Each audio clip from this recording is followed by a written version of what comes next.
Ողջույն, այսօր կխոսենք լիզինգի մասին, ինչ է այն իրենից ներկայացնում որպես գործիք բիզնեսի համար և ինչու է թափ հավաքում Հայաստանում։ Իմ հյուրն է Հայաստանի լիզինգատուների ասոցիացիայի նախագահ, Armenian Leasing Company ընկերության հիմնադիր և տնօրեն Արսեն Բազիկյանը։ Բարև ձեզ։ Բարև ձեզ։ Նախ, որպեսզի ճիշտ այսպես հիմքերի վրա դնենք զրույցը, ինչով է տարբերվում լիզինգը սովորական վարկից և հատկապես բիզնեսի համար ինչու է կարևոր հենց լիզինգը վերցնել որպես գործիք։ Արդեն երկար ժամանակ է, որ տարբերություններ չենք դնում վարկի և լիզինգի միջև։ Ինչու, որովհետև լիզինգը առանձին գործիք է, ֆինանսական գործիք է, որը օժանդակում օգնում է բիզնեսներին վերազինելու իրենց հիմնական արտադրական միջոցները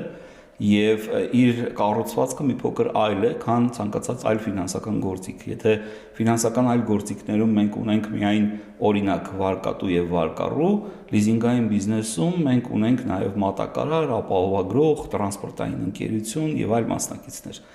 Ամենամեծ տարբերությունը սա է և վաղուց է, ինչպես կրկնեցի, կրկնվեմ արդեն, վաղուց է, որ մենք տարբերություն չենք դնում, այլ ուղղակի առանձնացնում ենք այս երկու գործիքը, որովհետև բիզնեսների համար դրանք երկու տարբեր գործ են անում։ Առաջինը դա վարկային միջոցների հաշվին բիզնեսը ընդլայնում է իր շրջանառու միջոցները և կապիտալը, իսկ հիմնական միջոցների հաշվին արտադրական միջոցները, հիմնական միջոցները։ Սա ըստ էության երկու տարբեր ուրեմն հզորություններ են, որով որ բիզնեսը պետք է աշխատի։ Եթե վերցնենք հայկական բիզնես իրականությունը, ինչու է բիզնեսների համար այս պահին լիզինգը երբեմն ավելի նախընտրելի գործիք, քան սովորական վարկային գործիքը, հաշվի առնելով, որ վարկերին շատ վաղուց է մեր բիզնեսը ծանոթ, շատ լավ օգտվում են, լիզինգը հիմա նոր է թափ հավաքում։ Մեր նպատակը առհասարակ լիզինգատուների ասոցիացիայի և բոլոր ֆինանսական կառույցների այն չէ, որ փոխարինենք լիզինգը վարկով։ Եվ նաև բիզնեսի մոտ դա դրսևորվում է այդպես և ինչպես նշեցի, լիզինգային գործիքը ավելի շատ օգնում է մոդեռնիզացնելու, վերազինելու հիմնական միջոցները, դրանք ավելի ժամանակակից դարձնելու և մի փոքր ավելի առաջ անցնելու այն արտադրական հզորություններից, ինչը որ առկա է տվյալ բիզնեսում։ Եվ իրականում մենք լիզինգային բիզնեսի ներդրման հաշվին է, որ մեր գործարարների մոտ մի փոքր վարքագծային փոփոխություն իրականացրեցինք, որ իրենք բիզնեսի հզորությունները գնահատելուց շատ անգամ հիմա արդեն մեծ ուրեմն ուշադրություն են դարձնում լիզինգային գործիքին և իրենց բյուջեները տարեկան կազմելուց անգամ կոնկրետ որոշում են, թե ինչքան պրոյեկտներ իրանք պետք է իրականացնեն լիզինգի գործիքի միջոցով։ Ուստի դրա համար շատ կուզենայի, որ մեր հետագա զրույցը տանենք նաև այս ուղղությամբ, որ մենք լիզինգը ավելի շատ ներկայացնում ենք որպես վարկը լրացնող գործիք, որպեսզի բիզնեսի համար շատ հստակ լինի այդ բաժանումը և նա այդ գործիքը օգտագործի միայն հիմնական միջոցները վերազինելու համար։ Եթե վերցնենք տարբեր տնտեսության ճյուղերը, հատկապես որ ուղղություններում է, որ բիզնեսները այսպես շատ ավելի մեծ մասշտաբներով, մեծ հետաքրքրությամբ լիզինգի գործիքը կիրառում։ Եթե այս հարցը տայի 20-25 տարի առաջ, կպատասխանեի 1-2 ուղղություններ նշելով արտադրություն, գյուղատնտեսություն, տրանսպորտ, ենթադրենք։ Հիմա այնքան է մեծացել լիզինգային գործիքի կիրառումը տնտեսության գրեթե բոլոր հատվածներում, որ ինձ համար շատ դժվար է անգամ նշել մի հատված, որտեղ լիզինգը առկա չէ։ Դա և մշակող արդյունաբերությունն է, և վերականգնվող էներգետիկան է, և ինովացիոն ոլորտներն են, կանաչ տնտեսությունն է, ջերմոցային տնտեսություններն են, գրեթե բոլոր տեղերում այս գործիքը առկա է և իհարկե ի շնորհիվ նաև այն պետական աջակցության ծրագրերի, որոնք այս պահին մենք ունենք երկրում, որը թույլ է տալիս ոլորտներից շատերում ընդգրկուն կերպով լիզինգի միջոցով ավելացնել արտադրական կարողությունները, ինչը ուղղակիորեն իր ազդեցությունն է ունենում երկրի համախառն ներքին արդյունքի վրա։ ուղղակի ազդեցություն ուղղակի։ Այդ ազդեցությունը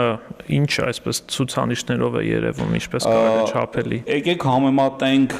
նախորդ տարվա եւ այս տարվա ուղղակի լիզինգային պորտֆելը ամբողջ հանրապետությունում։ Մենք ունենք մոտավորապես 50% պորտֆելային աճ։ Չկա հանրապետությունում նմանատիպ ֆինանսական գործիք, որ այսպիսի աճ է գրանցել։ Դա նշանակում է եւ այսօր մեր պորտֆելը գրեթե կազմում է շուրջ 400 միլիարդ դրամ, այսինքն 1 միլիարդ դոլար եւ ավել, եւ մոտավորապես 3000-ից ավել լիզինգային պայմանագրեր են կնքվել միայն 1 տարվա ընթացքում։ Դա խոսում է այն մասին, որ դա չի նշանակում, որ 3000 անուն հիմնական միջոց է ֆինանսավորվել, այլ 20000-ից ավել հիմնական միջոց է ֆինանսավորվել, որտեղ մեկ պայմանագրով մի քանի բան է հնարավոր ֆինանսավորել։ Սա հենց խոսում է այն մասին, թե ինչքան տնտեսություն, ինչքան արդիականացում է տեղի ունեցել բոլոր ուղղություններով։ Նորից եմ նշում, դժվար է նշել անգամ հիմա այնպիսի ուղղություն, որտեղ լիզինգը առկա չէ։ Իսկ կարելի է համեմատական տանել ձեր նշած պորտֆելի եւ բիզնես վարկերի պորտֆելի միջև, ինչպիսին է հարաբերակցությունը եւ ինչպես է փոխվում այս վերջին տարիներին։ Դե անհամեմատ փոքր է դեռ լիզինգային գործիքի պորտֆելը ընդհանուր վարկային պորտֆելում, որովհետև վարկային պորտֆելը իրենից ներկայացնում է շատ բազմազան այլ գործիքներ, այդ թվում վարկեր, ուրեմն հիպոթեկներ, շատ տարբեր ածանցյալ գործիքներ, նաև միևնույն ժամանակ առևտրի ֆինանսավորման գործիքներ եւ այլն, համեմատել պետք չէ։ Ուղղակի գնալով տեսակարարկշիռը ավելանում է, այսինքն եթե հիմա ինքը կազմում է, չգիտեմ, ընդհանուր վարկային պորտֆելի 5%-ը, նախկինում 1% էլ չի կազմել ընդհանուր առմամբ, եւ պետք է ասեմ նաեւ, որ առհասարակ մենք ֆինանսական ներդրումների մասին խոսելիս արդեն շատ խստորեն ու հստակ տարանջատում ենք լիզինգը, անգամ կենտրոնական բանկը, որը մեր ռեգուլյատորն է, ստեղծվում է առանցին հաշվետվությունների բլոկ, որով միջազգային կառույցներին եւ ֆինանսական կառույցներին հետագայում կիրազեկվի, թե ինչպիսի պորտֆել եւ ինչ բաշխվածության պորտֆել մենք ունենք հանրապետությունում։ Տեսեք, դուք նշեցիք, որ հիմա շատ ոլորտներ են օգտվում լիզինգից, բայց եթե փորձենք նաև հասկանալ արդյունավետության բարձրացման վրա բիզնեսի, արտադրողականության վրա ինչպես է դա անդրադառնում, արդյոք նաև այս գործիքի շատ կիրառումը նպաստում է, որ բարձր տեխնոլոգիական ինչ-որ սարքավորումներ կամ այնպիսի հիմնական միջոցներ նաև Հայաստան գա, որը կարող է արտադրողականության աճի բերել, այլ ոչ թե ասենք ինչ-որ սովորական միջոցներ ավելի շատ ունենալ։ Այո, իհարկե, լիզինգի առանձնահատկություններից մեկը նա է, որ այս գործիքի միջոցով բիզնեսը ոչ թե ավելացնում է իր վարկային բեռը, այլ ստեղծում է շահույթի գեներացման նոր աղբյուրներ։ Այսինքն այդ հիմնական միջոցի ձեռքբերման շնորհիվ ստեղծվում է նոր շահույթի աղբյուր, որն էլ ուղղվում է տվյալ բիզնեսում հավելյալ արժեքի ստեղծմանը։ Այսինքն ինքնին պրոդուկտը իրենից ենթադրում է արժեքաստեղծ գործունեություն։ Եվ սա է հիմնական շարժիչ ուժը, որը թույլ է տալիս բիզնեսներին այս առումով գնալ այնպիսի ձեռքբերումների, ինչի մասին իրենք նախկինում չեն էլ երազել։ Եթե օրինակ ընկերությունը, որ նախկինում ուներ, եւ վերցնենք օրինակ տպագրական բիզնեսը, որը նախկինում իրեն չէր կարող թույլ տալ ձեռք բերել աշխարհահռչակ ենթադրենք Heidelberg տպագրական մեքենա, որը շատ թանկ արժեք է, բայց որը շատ որակյալ է եւ որը բարձր տիրաժներ է ապահովում տպագրության ոլորտում, ապա այսօր լիզինգային գործիքի շնորհիվ ընդամենը 10% կանխավճար իրականացնելով հնարավոր է դա ձեռք բերել։ Սա ցույց է տալիս, որ դրանից հետո ընկերությունը կարող է մտնել այնպիսի ոլորտներ, որտեղ որ հնարավորություն կունենա նաև արտահանում իրականացնել ծավալային արտադրական հզորությունները ապահովելուց հետո եւ մեկ օրինակ էլ եւս կարող եմ բերել, օրինակ գինեգործության ոլորտում հիմա տարածված սարքավորումներ եւ հոսքագծեր կան, որոնք որ ամբողջ աշխարհում հայտնի են եւ որոնք իրենք են ապահովում որակյալ շշալցման գործընթացը, գինիների պահման եւ պահպանման գործընթացը, այսինքն այս ամբողջը յուրաքանչյուր ոլորտում իր դրսևորումը գտել է եւ այն բիզնեսները, որոնք որ շատ ավելի առաջ են նայում եւ որոնք մուլտիպլիկատիվ էֆեկտով գործունեություն են ուզում ապահովեն, այլ ոչ միայն Հայաստանի շուկայի համար են աշխատում, իրենք շատ լավ հասկացել են լիզինգի էֆեկտը այս առումով։ Հենց դրա մասին նաև կուզենայի զրուցենք։ Իհարկե կան պետական աջակցության ծրագրեր, որոնց մասին եւս կխոսենք, բայց ընդհանուր առմամբ մեր բիզնեսը ինչքանով է ընդունում լիզինգը, հա, արդյոք հեշտ վերցնում են, թե ամեն դեպքում ինչ-որ սովորություններ կան, որ դժվար է։ Նորից վերադառնամ պատմությանը, եթե 2003-2007 թվականներին, երբ որ մենք նոր լիզինգի բիզնեսը Հայաստանում ներմուծեցինք եւ իրականացնում էինք, լիզինգը լեքսիկոնում չկար։ Կար զուտ ակադեմիական երևի։ Այո, կար հետեւյալը, խնդրում եմ մեզ գումար տվեք, մենք պետք է հիմնական միջոց գնենք, կամ ինձ ավտոյա պետք, օրինակ, հա, ասենց էս կարգի, բայց փառք Աստծո ահագին աշխատանք է տարվել այս ուղղությամբ իր ազեկվածության բարձրացման, նաև որոնց դրական բարելավումների ու բարեփոխումների արդյունքում մեր բիզնեսի լեքսիկոնում մտել է լիզինգ բառը եւ անգամ հարցումներ ենք վերջերս իրականացրել մի շարք նախագծերի շրջանակներում, օրինակ վերջին հարցում 2014 թվականի Leasing Expo-ի, որը մեր նախագծերից մեկն է լիզինգատուների ասոցիացիայի կողմից հիմնադրված, շրջանակներում մենք բավականաչափ արդյունքներ ունենք այս առումով, տեսնում ենք, որ մարդիկ շատ լավ ընկալել են, բացի նրանից, որ լիզինգ բառը նաև իր տնտեսական բովանդակությունը եւ իմաստը եւ արտահայտումը իրանց բիզնեսում։ Սա շատ կարևոր եմ համարում, որովհետև այս առումով ունենք եւ ֆինանսական գրագիտության աճ եւ իհարկե շատ բիզնեսներում նաեւ սերնդափոխության առումով բավականին լուրջ աշխատանք։ Ինչի կարծում եմ, ինչը արդյունք է մեր ասոցիացիայի հետևողական աշխատանքի այս վերջին 3-4 տարիների ընթացքում, որտեղ մենք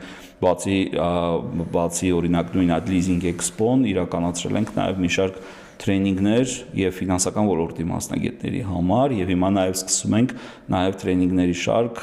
որոնք լիզինգային գործընթացի այլ մասնակիցների համար են, մատակարարներ, տրանսպորտային ընկերություններ եւ այլն, որպեսզի իրենց նույնպես կարողանան գրագիտացնել այս առումով, փոխանցենք այն միջազգային փորձը, ինչ որ աշխարհում արդեն 40-50 տարի է գոյություն ունի։ Իսկ օրինակ որ բիզնեսներն են, որ հնարավորություն ունեն օգտվել այդ գործիքից, կա ինչ-որ օրինակ մուտքի նվազագույն շեմ կամ ինչ-որ այլ կազմակերպչական, վարչական բնույթի պահանջներ, որոնց պետք է բավարարեն, որպեսզի կարողանան լիզինգ։ Իհարկե դա կախված է լիզինգային գործարքի չափից, բայց սկսած 500,000 դրամից լիզինգային նախագիծ կարող է իրականացվել,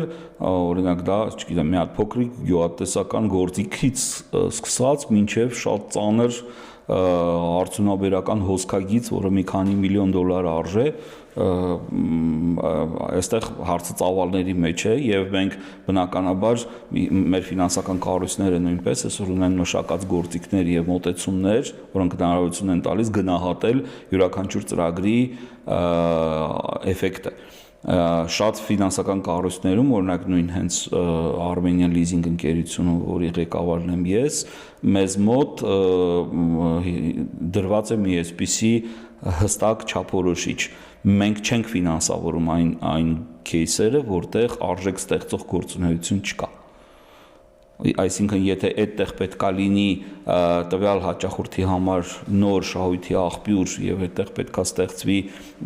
նոր ուղղություններ, որոնք իր բիզնեսը բարելավեն, մենք ուղղակի այդ պրոյեկտը չենք ֆինանսավորում։ Այսինքն ամեն ֆինանսական կառույց հիմա ինքը իր մոտեցումները ունի եւ իր սկզբունքներն է որդեգրել ամենասկզբում, բայց հիմնականում դրանք գրեթե նույնն են, որովհետեւ դրանք տանում են այդ բիզնեսի ընդլայնմանը, որպեսզի հնարավորություն լինի հաջորդ պրոյեկտը նույնպես ֆինանսավորել։ Լիզինգային բիզնեսում մի այսպիսի առանձնահատկություն էլ կա, յուրաքանչյուր նախագիծ ապահովում է անընդհատություն այդ գործընթացի շարունակականության առումով, այսինքն առաջին նախագիծը լիզինգային կարող է ստեղծել շահույթներ ոչ միայն այդ լիզինգային պարտավորությունը մարելու համար, այլ նաև հետագա նոր լիզինգային պրոյեկտի կանխավճարի ուրեմն հավաքելու համար։ Այսինքն դա շատ հետաքրքիր գործընթաց է, եւ եթե այն ճիշտ կառավարել, ապա արդյունքները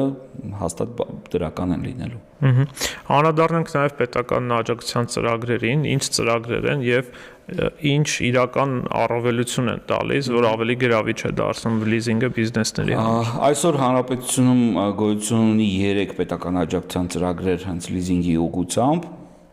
Դա գյուղատնտեսական տեխնիկայի աջակցության ծրագիրն է,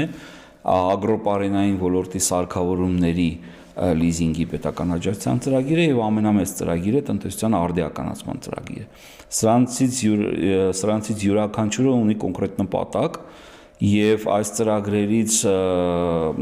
մի քանիսում, օրինակ գյուղատնտեսական տեխնիկայի եւ ագրոպարենային սարքավորումների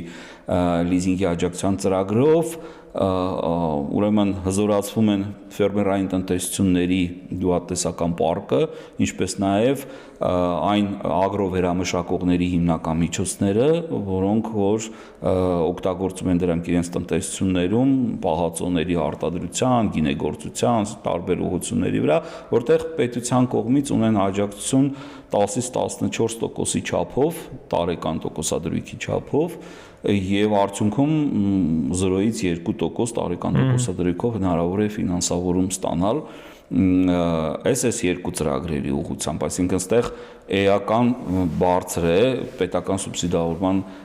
մասնակցությունը եւ սահմանամերձ համայնքներում օրինակ 0%-ով է ֆինանսավորումը իրականացնում շնորհիվ աջակցության ծրագրի։ Ինչ վերաբերում է տնտեսության արդիականացման ծրագրին, այստեղ ունենք 6-ից 10% պետական սուբսիդավորում տարբեր արժույթներով, որովհետև այստեղ տնտեսությունները բավականին մեծ են եւ կան տնտեսություններ, որոնք որ նաեւ արտարժութային ֆինանսավորումից են օգտվում, որի պարագայում պետությունը 6-ից 8% սուբսիդավորում է իրականացնում եւ 10%-ային կետով նաեւ դրամային ֆինանսավորման պարագայում, ինչը թույլ է տալիս այս բիզնեսներին նույնպես 0-ից մինչև 6% արժեքով կարողանալ ֆինանսավորվել տարբեր ֆինանսական ինստիտուտների կողմից։ Հատկանշական է այն, որ վերջերս մենք էկոնոմիկայի նախարարության հետ շատ տարբեր քննարկումների ընթացքում նաև որոշումներ ենք կայացնում, որպեսզի ապակենտրոնացնենք ինչ որ չափով նաև Երևանը, որովհետև մեծ կենտրոնացում ունենք Երևանի ուղղությամբ եւ մեծ ուշադրություն դարձնենք մարզային զարգացմանը, որովհետև այստեղ շատ մեծ կարիք կա մարզերի համաչափ զարգացման եւ լիզինգային գործիքի միջոցով հենց այդ արտադրությունները մարզերում հիմնելու համար եւ այդ նպատակը իր արդարացրել է, որովհետեւ մենք ունենք բավականին մեծ փոփոխություն նախորդ տարվա համեմատ շատ մարզերում ներդրումներ իրականացնելու ուղղությամբ։ Դա եւ զբոսաշրջության ոլորտն է եւ այսպես կոչված հոռեկա ոլորտը, վերականգնվող էներգետիկայի ոլորտը, ինչպես նշեցի, ջերմոցային տնտեսությունները եւ այս ամենը շատ մի մեծ կոմպլեքս է, որը բիզնեսին հիմա հնարավորություն է տալիս շատ արագ տեմպերով գեներացնել նոր արդյունքներ, ինչը իմ կարծիքով հանրապետության համար շատ մեծ բարձիկներ են ստեղծում հետագայում, որպեսզի այն դեպքերում, երբ որ ունենանք տնտեսության ինչ որ անկում կամ որևէ աշխուժության նվազում եւ այլն, բիզնեսները դրան պատրաստ են լինում այս պարագայում։ Պետության կողմից աջակցության տարբեր ծրագրեր են իրականացվում տարբեր ոլորտներում,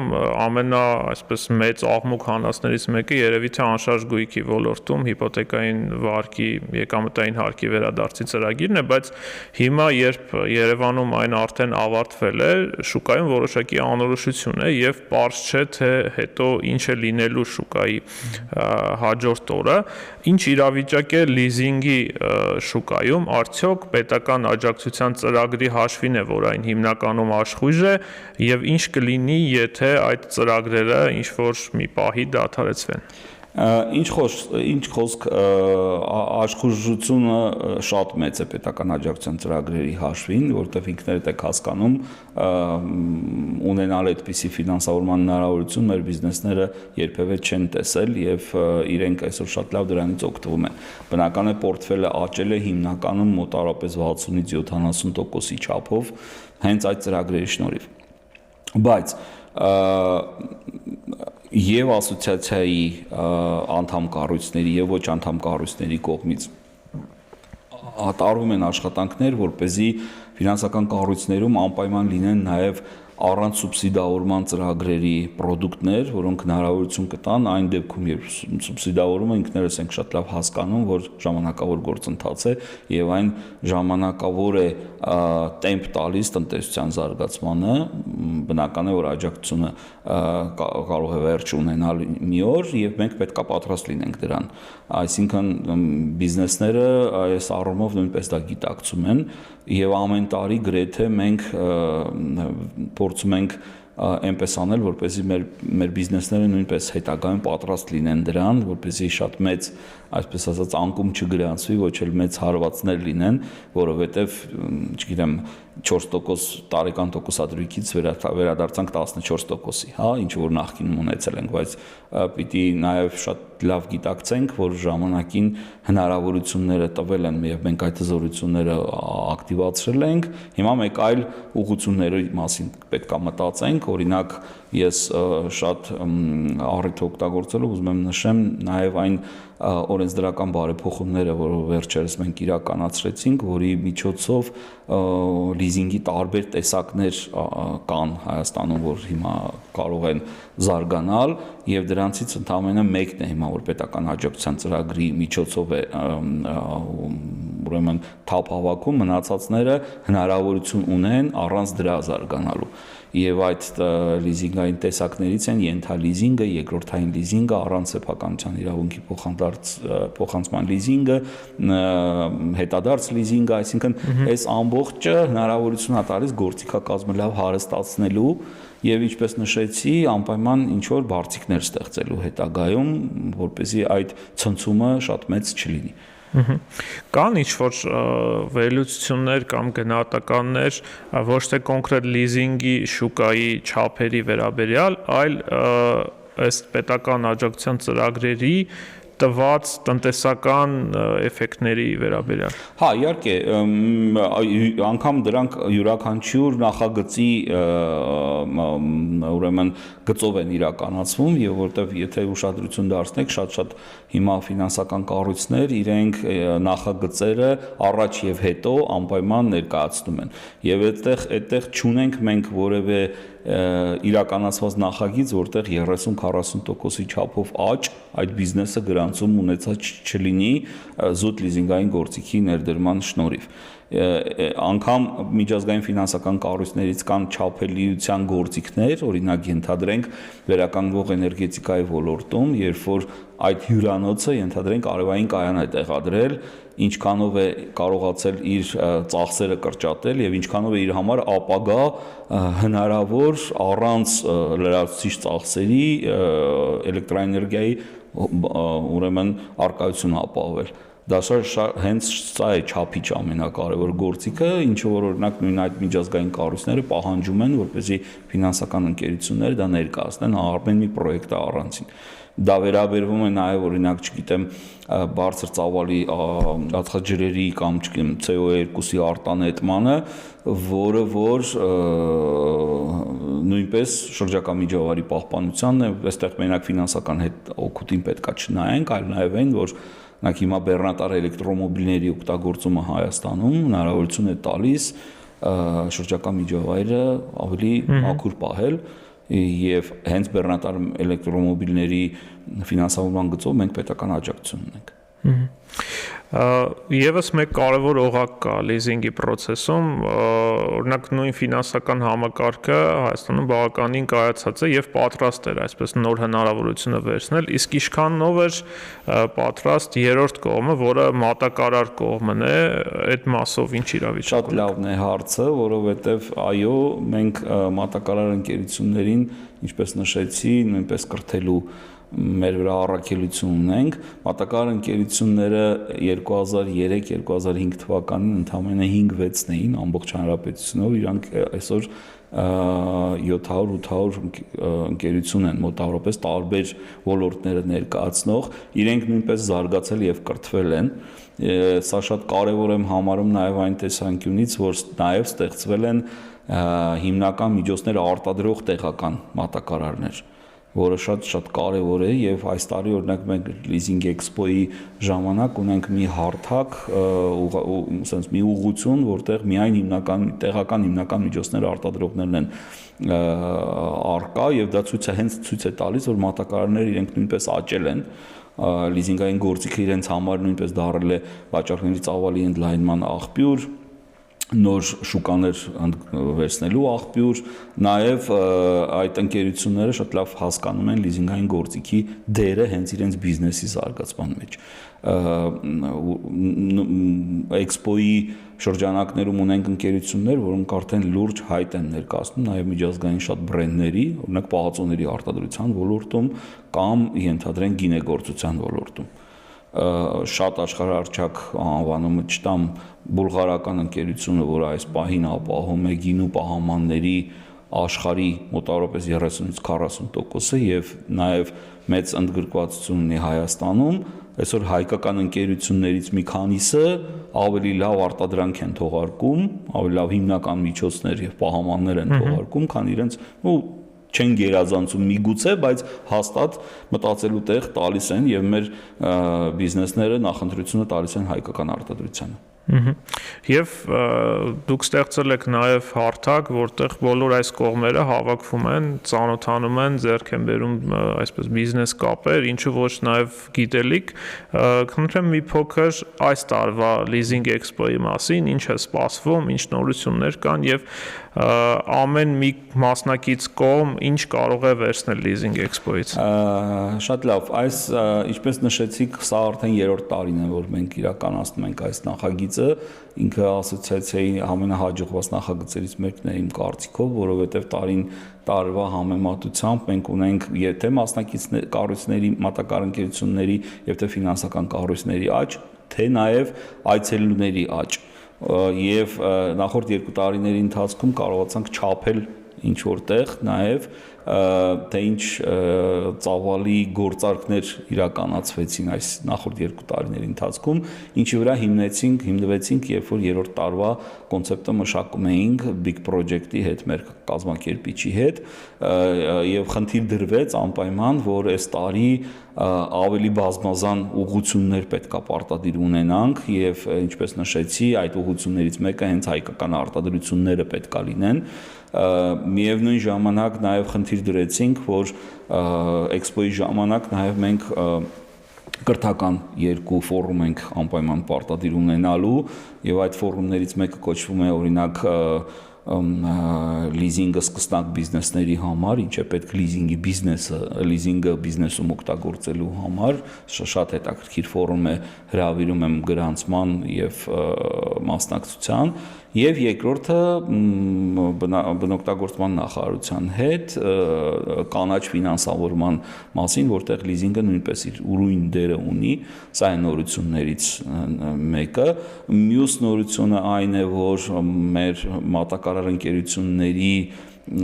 ընկերություններից զատ նաև մասնակցում են մի շարք օժանդակ կառույցներ, օրինակ ապահովագրական ընկերություններ, տրանսպորտային կամպանիաներ, բրոկերներ, եւ այս տարի առաջին անգամ է, որ մեր էքսպոյին նաև տաղավար ունի էկոնոմիկայի նախարարությունը, ինչը շատ լավ հնարավորություն է տեղում իրազեկելու բոլոր այցելուներին եւ մասնակիցներին եւ աջակցման ծրագրերի եւ դրանց նորությունների եւ արդյունքների մասին։ Այս միջոցառումը մենք վաղուց արդեն ցուցահանդես չենք անվանում, դա իրոք հանդիպման վայր է, որտեղ մենք լիզինգային գործարքի բոլոր կողմերին հնարավորություն ենք ստեղծել մեկ վայրում, ընդհանուր մինչև տեղում գործարքը իրականացնելու։ Այդքան մշակված գործիքներ կան եւ հուսով եմ կարդարացնենք այն հույսերը, որը որ ունի մեր բիզնեսը այս 3 օրվա չնայած որ համընկնում են զատկի օրերի հետ, բայց ուրեմն այս 3 օրվա ընթացքում։ Ապրիլի 18-ից 18-ից 20-ը Meridian Expo կենտրոնում ու համենայն դեպս մենք այսօր ունենք այդ կենտրոնը, որը բավարարեց մեր ծավալները, որովհետև նախկինում առաջին անգամ մենք մարզամերգային համալիրում արեցինք եւ այլ չհերիքեց, այսինքն այս տարի ավելի շատ են մասնակիցները, ինչը խոսում է այն մասին, որ բոլորը հավատում են եւ նախորդ 2 տարիների ընթացքում արձանագրել են բավականին լուրջ արդյունքներ եւ մասնակցությունը իրենց ավելի ընդգրկուն է, ավելի մեծ է, մի քանի մարդ ամեն կառույց կա, որը մի քանի տաղավար է միանգամից վերցրել, այդտեղ շատ մեծ լուսաբանում է գնալու այս ուղղությամբ, նաև մենք հյուրեր ունենք օտարերկրյա լիզինգային ընկերություններից, Ռուսաստանից, Վրաստանից, որը մեր ասոցիացիայի հրավերով է եւ իրենք անպայման մեզ հետ միասին կլինեն այդ մի քանի օրերի ընթացքում։ Շնորհակալ եմ պարոն Բազիկյան հարցազրույցի համար։ How to be տաղավարում խոսում էինք լիզինգից, լիզինգի մասին ավելի շատ կարող եք իմանալ ապրիլի 18-ից 20-ը Leasing Expo-ում, որի ինֆորմացիոն գործընկերն է նաև How to be-ն։ Կհանդիպենք։